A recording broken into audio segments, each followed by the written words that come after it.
Hi, and welcome to another live episode of Marketplace Masters, brought to you by Merchant Spring, the leading marketplace analytics platform for Amazon agencies and vendors. I'm your host, Paul Sonneveld, and today we're going to delve into the secrets of successfully establishing and growing a brand on Amazon. I've invited not one, but two speakers today. Onno and Steve from RT7 are joining me to share their valuable expertise and perspectives on how to best achieve this. Now, today we're talking particularly about brands and how to build brands, and glad to have both of you on the show with me today because you've developed at RT7Digital quite a unique framework with different stages on how you think about brands. And before we jump into the different stages, I'd love to just know maybe from you, Onno, in terms of how did this framework even come about? You know, admittedly, it's the first time I've seen such a life cycle framework. How did they come about? Yeah, great question. So we'd love to claim that this is fully homegrown, but the truth is this is really an application of a traditional product maturity development lifecycle model. And in our experience last year, we were looking at a lot of clients that had sort of the Jubilee year of 2021 in mind, and they were expecting great gains and great wins. And we found it necessary to communicate to them that, in fact, there is a specific kind of journey that needs to be mapped out on Amazon. And even though this model is obviously not perfect and it doesn't take everything into account, what it is, it helps you think about the stages that you need to progress through in order to achieve ultimately great success on Amazon. Taking into account some factors like the budget that you have available, the other resources that you have at your disposal, etc. And while looking at the product maturity lifecycle models, we've identified that in the same way, there's probably 4 phases that we could quite readily identify for the development of a brand on Amazon as well. These 4 phases are establishment, acceleration. I think I might just, I have some supporting material here as well that you guys have provided, which I think are really useful for discussion here. So let's have a look. Great, thanks. Yes, so phase 1 is really the establishment phase. It's getting moving. I think a big focus on retail readiness and research, really understanding where you're situated in the Amazon environment and activating the flywheel. The second phase is taking successes and accelerating them. It's really sort of understanding where you can further optimize. Defending and growing is when you become more of a target. You've obviously established yourself and you're doing better and better, and you wish to grow your overall net position. And then the final stage is something which we all aspire to for all of our clients, and that's really where you're dominating your subcategories. You've got very high sales rank. You're in a position where you can really optimize your processes and your products and your impact very, very highly. So, as a brand owner or as a business owner, how do I know? I might have been on Amazon for a while, but how do I know what stage? What stage I'm in? It's a great question. I don't think the model gives you necessarily a clear answer on that, but what we're speculating here is that if your foundations are not in place, then it really doesn't make sense for you to be deploying more advanced tactics. So a very good example would be, why are we advertising when our listings are not retail ready? This is quite a basic conversation, but we're often surprised at how we dispute with clients on this. Let's advertise now. We'll go, well, is your content optimized? Are you retail ready? And in fact, in RT7, we have the concept of sort of RT7 retail readiness, which is much more encompassing. So what we're posing here is that look at a model like this, understand what the key levers are at your stage of development, and ask yourself the question: have you got all the foundation blocks in place for you to move on to the next step? I just wanted to go back to your point around retail readiness, because that's a term I hear a lot. And you mentioned RT7 readiness or digital readiness. I didn't catch the exact term there, but can you just explain that a little bit more? I mean, as you audit a potential new client, what are the ticks that you're looking for to say, yes, actually you are ready and you're ready to move to another phase? So when you're initiating a new project on Amazon, one of the key questions is, how suitable are your products in terms of price and desirability in that niche? All too often we'll see clients approaching us where there's simply no activity and demand. You just only have to look at keyword volumes, and you have to look at overall sales in that category to understand that, a large share of something small is not going to excite you. So retail readiness is really a much larger concept than just making sure that your PDPs are in good order. It's really about asking, are your products in good order? Do you have the right SKUs? Do you understand the competitive landscape well enough? Is your pricing strategy applicable? Because often pricing strategies are imported from elsewhere, but you might need to deploy a different strategy on Amazon. So these are the kinds of questions that we're increasingly posing to our clients and asking them to consider these at the launch and establishment stage. So as we talk about the four stages, and I might just bring it up again, can you talk us through, just a little bit more in terms of those four phases and, the levers in particular, or what your priorities and strategies are under each?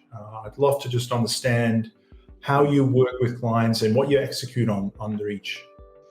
So there's quite a diversity of tactics that we would point to. For instance, under establishment, really the objective there is to gain traction. You want to get up and running and gain traction. So there will be pieces there under research, so competitor and product research, niche analysis, which includes pricing. If there's product development and selection, that's definitely a question which needs to be posed at that point, rather than just assuming that everything is hunky-dory. You've obviously got the pretty traditional keyword research, SEO aspects, asset creation. But as the algorithm has advanced and developed, we're seeing that other aspects are becoming increasingly important. So external traction, so external traffic, very important. You need to consider that. External advertising, socials, and then reviews. We know that as the algorithm has adapted over the years, and our job as an agency is to keep up with that, that conversations and topics which weren't as prevalent or important 4 years ago are actually much more prevalent now. We look at your stock strategy. So we want to understand, are you following a hybrid route, or are you going to be vendor, seller, FBM, FBA? We want to understand your brand strategy. And we need to understand how we're going to launch. We've got 180 days really to get some decent sales velocity and really gain traction. So what does that first 180 days look like when we're launching fresh? Stephen, anything to add to that? No, I think you've covered that well. And your first establishment phase on Amazon is a very key part, and you do have to have the groundwork set out to be able to then really hit that the acceleration phase of it. And if you haven't solidified your establishment and you try to accelerate, it's the classic thing of if you don't have your foundation, nothing's going to stay up. And there's a lot to consider when kind of going through that establishment phase. And a brand could have been around on Amazon for quite a long time and still actually qualify as being in the establishment phase, because there's still the groundwork that needs to be done. As Onno mentioned, things like the reviews, the sales ranks, the algorithm has shifted quite a bit in recent years. And Amazon as a platform has always been a risk-averse platform from their own side. And things like the introduction of number of units sold within the last week or month that's now started to appear, especially in the mobile side of listings, is Amazon trying to show people you can have confidence X number of people have bought this. And even things like when you set up new accounts, the limits and stuff that they put on those accounts are again to mitigate against somebody coming on and not meeting the practices and standards. It's all about feeding that algorithm in the beginning so that when you hit that acceleration phase, you've got the foundation to really kick the Amazon flywheel into gear. And can I just ask two specific questions that I often get asked about? In the establishment phase, two questions actually, so we'll take them each. What is the role of Vine? Does Amazon Vine still have a role to play? And my second question, completely unrelated, is does advertising play a role yet in the establishment, or does that come later? So I'll comment on Vine. I think it still does have a role. We haven't seen massive success with it, but we do have some clients where it's worked quite well. I would definitely advise looking at externally sourced reviews that are compliant with Amazon T's and C's, and there are services which provides reviews in that way. I must be very clear, though, that this has to be compliant with the T's and C's, knowing full well the issues that have been experienced in the last few years around, should I say, inappropriately sourcing reviews. So we're not a proponent of that, but there are tactics and mechanisms which are appropriate. So I would definitely look at those. Reviews feed the algorithm, and we know that, and they certainly do give confidence to the shopper. So having a good strategy in place for reviews is essential, and it's part of kickstarting your growth. Yeah, I completely agree with that. Reviews have become a very important part of Amazon. So Vine does have to have a role in there still. It's a very quick note that if anyone's purely got a vendor account and they're looking to do Vine, it's worth setting up a seller account just to do Vine, unless you can get credits from your vendor manager. Running Vine through vendor is incredibly expensive in comparison to seller.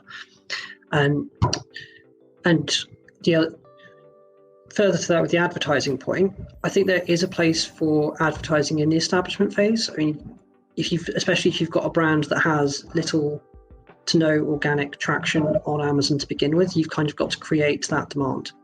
So you will spend probably less in advertising. You'll have far worse ACOSs in those beginning stages, but you have to feed that algorithm initially to be able to establish in the first place. So I think both do play a role. I would say what's probably more important to that establishment phase is actually trying to bring off-site traffic onto Amazon. So if you have an existing sales base off of Amazon or existing social media base off of that Amazon, being able to leverage some of that towards that space to initially grow it. So when we're moving into the acceleration phase 2, what are the key levers look like? What are the strategies that you're then looking to implement with your brands and your clients? So when we're accelerating, the main objective is to gain market share and to establish profitable lines. I think we feel that in establishment, it's a good outcome would be a break even at the end of that. But during acceleration, we should be looking to generating some profits. It's the first time where we'll be having serious conversations about advertising investments with a market share focus. You'll focus on creating big variation structures. Later on, we talk about breaking up variations, which I think is quite interesting. So that has its own life. Continuous SEO, focus very much on competitors. You really want to drive up your sales rank as much as possible. More on the review side, targeting of competitors and products. Social listening is an interesting aspect which we've identified. We can talk about that some more. And affiliates and considering hybrid at this stage would introduce that there. Sometimes we talk about hybrid even at the establishment phase, but generally speaking, you need some traction first, I think, before we'd consider introducing hybrid. Just before we move on to the next phase, you mentioned like we're looking to establish some level of profitability, break even, and maybe profitability on some products. That probably by default means that actually phase 1 is sort of going a little bit back here tend to be loss making, right? In terms of the first phase. I mean, probably a slightly side question, but this is something that we always struggle with back in the days when we used to run an agency.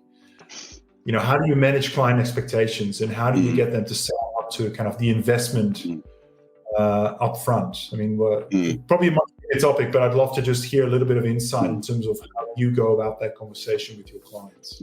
There's perhaps a few ways. One is by actually having this conversation around business maturity and explaining to people that developing an Amazon business isn't all that different from any business. It requires an investment mindset, and certainly when you're establishing any kind of retail operation, there's money down, there's money in, and I think the better that conversation goes, the easier it is to motivate for an investment.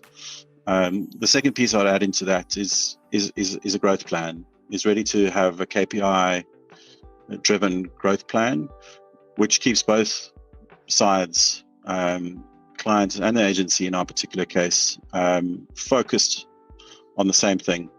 The risk during establishment is to really become scattered and not to focus on what you're actually attempting to do here. The days of get rich quick on Amazon 10 years ago, it's easy, low competition, those are so far gone now. But I think people still have the echoes of that, and they're expecting to make a profit from day one, and that simply isn't the case. So let's move on to phase 3 then, defend and grow. Actually, before we move on to the specifics there, what do you look at to say, okay, we're ready to move into phase 3 now? What are there KPIs or some sort of indicators that allow you to go, okay, we're ready to move to the next phase here? What do you look at? There's a lot we would look at is the short answer to that one. Probably the simplest way to put it is in acceleration, you will have other companies that you are targeting. You'll have things that you are benchmarking yourself against. There'll be a market share portion that you are trying to pull from. And the point you move into stage 3 is effectively when other people are looking at you in that same way. So when you have a section of the market that someone else is now coming after.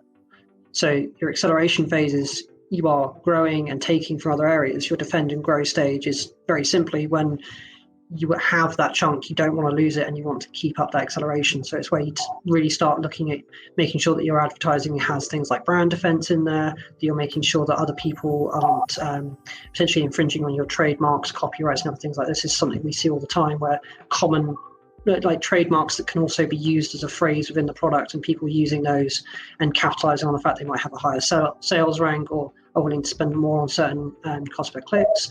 And it's just trying to keep that bit that you've worked so hard in the acceleration phase to make sure that you keep that, but then still continue to grow from beyond there. So I don't think there's a hard and fast rule of when you hit that. And that can be very different for different brands, different companies. And these phases can really take a much different time period, really depending on the brand and very much like the categories that you're actually looking at. So in phase 3, obviously, I completely understand the defend piece based on what you've just articulated. People are watching you as opposed to you always watching them, and they're bidding against you, and all of that. What does the growth component look like in phase 3, and how do you drive that? What are the levers? Good question. So some of them are quite similar to your acceleration phase. So in like your establishment phase, you've built up your review base, you've worked out what works in terms of your campaigns, you've built up a presence on the platform, and you've got something to actually then accelerate forward. And then your acceleration phase, you've continued to grow your advertising, your ACOS will have dropped, your organic sales will have picked up so that you are actually growing. So in many ways, that side of it wouldn't change in the defend and grow. You would continue with those activities, but it would be effectively the brand defense, and you'd be trying to further optimize. So you'd be trying to improve on your campaigns. You'd be trying to work on increasing your conversion rates. You'd do things like variation. You'd want to look at your variation, see what you can capitalize on there. You might be adding in new products at this stage. So there's a lot of different things that you can kind of work on there. And there's, again, no kind of one size fits all solution to it. You mentioned before, actually, just to pause on one thing, you mentioned spinning up variations. Is that something that occurs in this particular phase? Variations are obviously a very powerful thing on Amazon. You can put together quite a lot of products into one page, and you've got the advantage of the shared sales rank, the shared reviews, and the fact that if somebody comes there and they want some, let's say it's a variation of t-shirts, you can have all the sizes, all the colors, all the patterns, and if somebody turns up, they can pick between any of the different things that they want. The problem that you get is that you actually do have a disadvantage with variations that comes when you have a very high sales rank, which is that you'll take up, say, the number 1 spot or the number 5 spot in a subcategory. The problem is that you only take up that spot. So an exercise that we've looked at doing with brands before is when you get to a very high point in your subcategory. We actually did this for a client where they were at the number 1 spot in their subcategory, and we split the variation out. So we didn't make it so it's just completely individual listings, but they had about 40 listings in their variation. So we split it out to, I think it was 5 variations, and they ended up taking up the number 1 spot, the number 5 spot, the number 6 spot, and the number 10 spot, and they just drove down their competition. So that is a simultaneous growth and defend, because you're pushing down your competitors' kind of real estate in what they're able to see, but you're also increasing the exposure of people seeing the products. And we look at doing that either in the defend and grow stage or in the yield stage, because you've got to have got the products to a point where that exposure and that kind of really real estate protection is worth more than that combined sales rank and review piece. Yeah, very interesting. Okay, let's move on and let's talk about the last phase, yield. How does that differ from phase 3? And what are the activities that you typically view in this phase? So I think some of the activities there are could be applicable also to defend and grow, but one of them that we've identified is DSP. So, having a much better understanding of the market for your products, it's a good time to look at DSP. So that's definitely something. We also look at visual SEO, which is an interesting term that that we only came across recently, where it looks at or rebuilding listings in such a way to really optimize traffic and conversions based very much on data. Now, this is different from what we typically do with listings where we are looking at groups or lines of products. Here in this particular case, we're looking at individual ones and traffic to those, and these are your top performers. It's an interesting conversation around that. We'd look at pricing strategy and dynamic pricing in particular, and we'd look at a whole range of day-to-day tactics. So day parting, which is something that we deploy anyway in the acceleration phase, but there are other day-to-day tactics that you'd want. Here, it's a bit of a slugfest. You're going toe-to-toe, top brands. So investment in advertising is obviously utterly crucial, and you can fall off your if you positioned high in your subcategory, you can drop very quickly if you take your eye off the ball. So this sort of day-to-day philosophy, I think, is what we're emphasizing here. At what stage does it make sense to look in another Amazon market from an expansion point of view? Obviously, Europe being kind of an easier option there than say going from the US to Australia. But at what sense do you talk to your customers about marketplace expansion to other countries and maybe even off Amazon to Walmart or somewhere else? Good question. Again, that it can come up at various points, and there are a few different things that can kind of position where that conversation will happen. So the two most common places that would come up are stages 3 and 4. So defend and grow and yield. So when you've got to that kind of yield space, and when you're at that space, then obviously there is still some room to grow on Amazon, but you get to a point of almost diminishing returns. There's only so much that you can get out of the platform. Similarly with defend and grow, where the most obvious place might be for you to grow in those additional marketplaces or in additional channels. So that's the natural point that it can come up. Of course, it's not always the case that someone has started from Amazon. They could have other platforms that they're working on, and we've definitely had companies where they've gone from multiple regions simultaneously. So we've done it right from the establishment phase. Probably the main part of the conversation that comes up, especially when we go from like the defend and grow and the yield stage, is that when you go into these new marketplaces on Amazon, you really are starting in that establishment phase again. There is stuff that you can carry across, so you can do things like global reviews, you can pull across some of the traction, but you are entering a very different space with different rules, and there are going to be differences in languages if you cross different borders, and different regional terms, even if you go for like the USA, where obviously it's still English, but they have different things that they will use and discuss, and it's just a very different ball game and marketplace, and you can get very different maturities of subcategories. So a lot of the conversation is kind of around what makes sense to actually migrate across, the fact that it is again that establishment phase, and as I was saying earlier, it's very much that upfront conversation of your first period in this new marketplace is probably going to be break even or loss making. You're going to be looking at ACOSs that are far higher than what you've been used to in these recent months, and it will be very much an investment into going into this space. Yeah, that makes sense. It would be remiss of me not to ask you this question, Stephen, which is, we've talked about the framework, and I think we've got a great understanding now. But one of the questions that remains with me is, how does the framework differ, or perhaps how does the execution or the criteria, how do they differ between sellers and vendors? Where are the similarities and where are the differences? Your establishment phase, if you are running purely vendor, is going to be harder. Vendor is a pessimistic platform, and trying to launch products and purely start products from vendor, you are going to find that quite difficult, especially with Born to Run now being very much brand reg dependent. They're putting a lot more requirements around these things and wanting to see tractions on initial units going through. It's a lot harder to just do a pure launch with vendor these days. I'd say if you're looking at doing a vendor launch, you want it to be a hybrid launch, really. In both cases, though, you are the similarities are kind of a bit easier to talk to. You'll want to do a low number of products initially, most probably to kind of just go into that marketplace.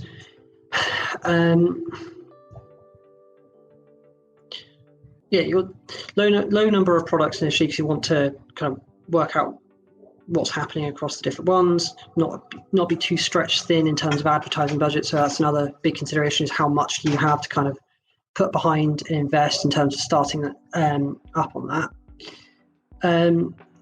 But kind of, I would say it's easier to start on seller because you can control like that FBA stock going in, and if you're going purely seller on it, and you've got that opportunity to put stock into FBA, or you've got the opportunity to stick things in on FBM. And I would say in general, better to go FBA because you've got the benefits of Prime, and there's very different conversion rates between FBA versus FBM. And for that reason, I would say that seller is a slightly faster establishment phase generally, because with vendor in general, you are subject to their ordering patterns, their algorithms and everything within that. With FBA, you can feed it a lot more. Similarly, with purely a vendor model, because they have control over the RRPs, there's opportunities for them to shift those around and do their own experiments within it. So I would say that the establishment phase is definitely easier with seller, and I would usually look at doing your establishment phase more with seller to begin with, and then bringing in the vendor account more at your acceleration stage, or potentially even your defend and grow stage. I see. Okay, thank you for that. I have one final question. I'd love to get your take on. I'd love to get both of your takes on this, actually. But the question really is, what do you see in the future? What do you see Amazon? What do you see for Amazon and for brands in the next 12 to 18 months? Well, we're aware that brand reg is becoming more and more of an issue, and I would expect to see more focus on that, and it's becoming more powerful. I also think business pricing is something to keep an eye on. Our perspective is that the B2B context within Amazon is probably an area which is undercooked in their eyes compared to D2C space. They probably reached some kind of plateau there, so eking out further returns and growth in that market is going to be harder and harder. So that will be very interesting to keep an eye on that, and it's something I'm quite excited about. I agree with what Anna's just said. I think brand reg is going to be a very big piece within here. I mean, I mentioned earlier about transparency and their big push on this, and both are really two sides of the same coin. Amazon's really trying to clamp down in the marketplace, and there was a big push earlier this year where a large number of vendors actually received emails saying that they are going to be removed from the platform, and that Amazon is actually looking to move vendor to being brand only or brand or exclusive distributors only, which is originally what vendor was meant to be, and it's kind of diverted from that over recent years, and Amazon's pushing to bring that back into that space. So I think there's going to be a big migration of products from vendor to seller in that way. I don't think vendor's going anywhere. I think vendor will still have a place in Amazon for many years to come, but there is a definite shift in how they're kind of running that and how much the brand reg piece is playing a part in that. I also think there's going to be a big push with off Amazon activity. So as Onno mentioned, the whole business pricing thing. I think a big push for this is that they probably are starting to get to a point of plateau where they're about 50% of e-commerce sales now in the UK, and I think in many other countries. There's only so much that can go up, and they're going to continue to grow it. But while the size of the pie might be biggest there, it's not their only opportunity. Things like business pricing, we've seen that by default now, new vendor accounts being set up have a co-op agreement for business pricing. They're really trying to push for companies by default to be selling onto that side of the platform, and big pushes for things like off Amazon advertising, especially with their partner platforms like Twitch. And I think we could see a lot more of them trying to compete in other spaces. And I'm expecting to see them do something to kind of try and rival the Shopify kind of elements of things, try and push something in towards that side of the space, and most probably start being more competitive towards some of their other natural competitors such as eBay. Time will tell. Well, thank you so much for sharing your perspectives. That's been fantastic.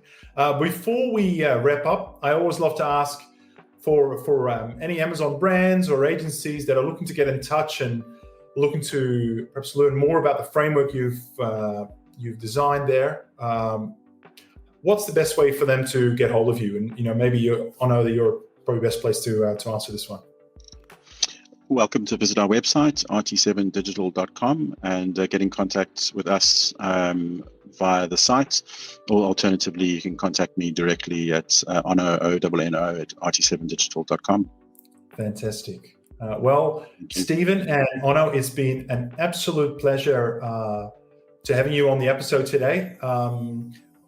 Like all of my other guests, you've been super generous. You've developed a proprietary piece of a framework here to drive your brands. Thank you so much for sharing it with the wider audience and sharing some of those practical tips and strategies and how you execute along the way. I really appreciate it. So thank you so much for being on the show, and I look forward to a following up session. Welcome. Thank you, Paul.